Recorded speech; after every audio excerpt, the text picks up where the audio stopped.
Wise news, খবরের সত্যাসত্য 24 ঘন্টা। ডিভোর্স সোজা নয়, এই সংক্রান্ত পোস্টে লাইক অভিষেকের। ঐশ্বরিয়ার সঙ্গে ডিভোর্সের জল্পনা বাড়ছে। ডিভোর্স কারোর জন্যই সোজা নয়, কিন্তু তা সত্ত্বেও বাড়ছে ডিভোর্সের সংখ্যা। বিশেষত 50 বছর বয়স পার করার পর বিচ্ছেদের পথে হাঁটছেন দম্পতিরা। এমনই এক পোস্টে লাইক দিয়ে বসলেন অভিষেক বচ্চন, যা ঘিরে তোলপাড় সোশ্যাল মিডিয়া। আম্বানি ছেলের বিয়েতে বচ্চন পরিবারের সঙ্গে ঐশ্বর্যের দূরত্ব স্পষ্ট।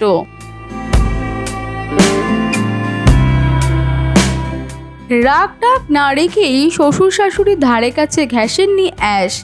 মেয়ে ও মায়ের হাত শক্ত করে ধরে রেখেছেন। বিয়ে বাড়িতে বাবা মার সঙ্গে হাজির হওয়া অভিষেকের চোখে মুখে অস্বস্তির ছাপ ছিল স্পষ্ট। পরে অবশ্য বউ মেয়ের পাশে বসতে দেখা যায় অভিনেতাকে। ঘনিষ্ঠ মহল সূত্রে দাবি, শাশুড়ি ও ননদের সঙ্গে একেবারেই বনিবনা হচ্ছে না ঐশ্বর্যর। তাই তো জলসাই এক ছাদের নিচে 17 বছর থাকার পরেও আলাদা হচ্ছেন নায়িকা।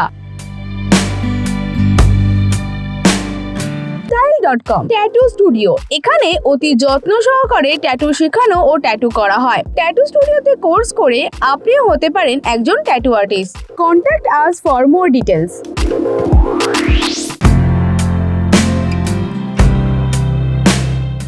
তার সংসারে ননদের অতিরিক্ত দখলদারি বরদাস্ত হচ্ছে না ঐশ্বর্যর। ওদিকে মেয়েকে চোখে হারান জয়া। শ্বেতানন্দা শ্বশুরবাড়ি থেকে পাকাপাকিভাবে মা বাবার সঙ্গে থাকতে চলে এসেছে, সেই নিয়ে নাকি ঝামেলা। গত বছরের শেষের দিক থেকেই অমিতাভ বচ্চনের বাড়ি ভাঙনের খবর আসতে শুরু করে।